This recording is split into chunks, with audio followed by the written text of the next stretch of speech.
They studied in Boston, they met and fell in love in Boston, and soon Martin Luther King Jr. and Coretta Scott King will be memorialized here too. Over the past year and a half, the nonprofit group King Boston has been narrowing down ideas for a monument to the iconic civil rights leaders, first down to these 5 finalists from a pool of over 100, and now it's only 1.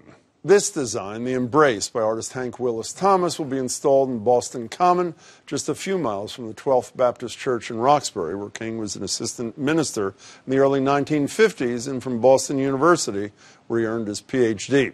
Once built, the Boston Memorial will join others already up across the country, like this one in D.C., others in Atlanta, Georgia, Denver, and Austin, Texas, and this one in San Francisco, which in part inspired King Boston. The group's founder and co-chair, Paul English, is also the co-founder of Summits Education, Lola, Kayak, Get Human, and more. He joins me now. Paul, congratulations.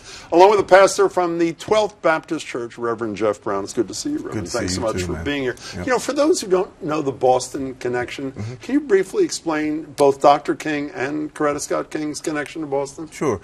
King came to Boston in 1951 to pursue his Ph.D. at Boston University. Through his father, he made a connection to 12th Baptist Church and the pastor there, Reverend Hester. And then at that point, King was an associate pastor preaching there regularly.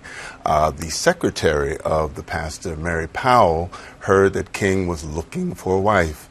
And so she knew of a young woman at the New England Conservatory. She was also a student there, invited her to church, and the rest is history. Are you conscious when you're there, are you conscious of King having been in the same room, the same church? Well, I'm always in awe when I'm in 12th Baptist Church, because it's not just the history of the legacy of Dr. King, but it's also a very powerful piece of African American and American history. So when you walk in, you just sort of feel the presence. So how was this decision made, Paul? I asked you this about a year ago. I can't remember what your answer was. Did you adhere to whatever democratic process you told me you were going to do? I'm going to make up a new answer. How did you pick it? Basically, we had 3 different ways of picking the answer. We had the 5 finalists we gave last summer for them to produce the proposals.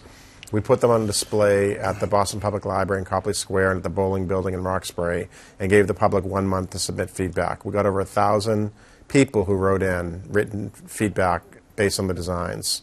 The Embrace was the clear favorite. It really captivated the hearts, I would say, of Bostonians. Was it your first choice, too, by the way? It was mine. It was yours, mine. And yours? It was mine, yeah. Go ahead, I'm sorry. There were 3 things. The second one was we have a pretty distinguished art committee led by Barry Gaither and Karen Goodfellow, and they are academics, and they know a lot about sort of the history of art and what will stand the test of time, and they chose the Embrace because they thought it represented the goals of the project, and they thought it would work for generations.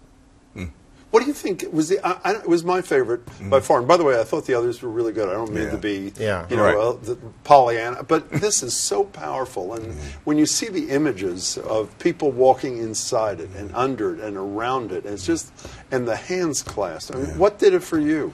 Well, I think for me, it was reflective of the times in which Coretta Scott King was walking with her husband, you know, in the civil rights marches, and just that touch of the 2 of them together, the love that they shared with each other, you know, was captivating to me. And then this particular piece is the most reflective, I think, of the 2 of them.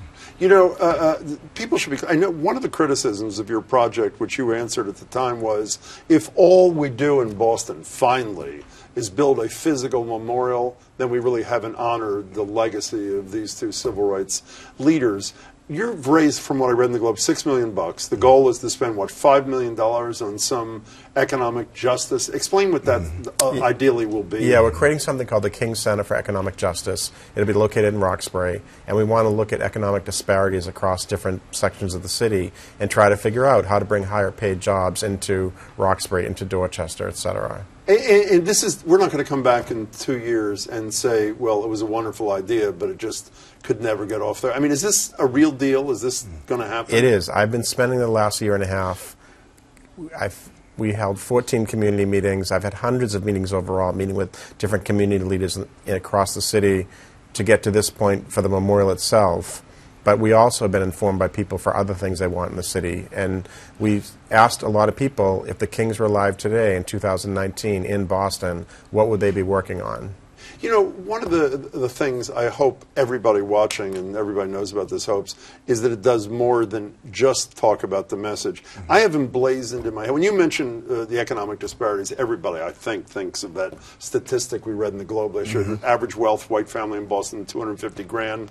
A family of color, a black family, I think it was under 100. Some obscene. $8. It was $8, that's right. I also think in that same incredible series on racism in Boston, the Boston Globe, there was that poll, I'm going to put it up, of 8 major American cities, the least welcoming, voted by African Americans across this country, the least welcoming was our city. Does this begin to put a crack in this, or is that too Pollyannish?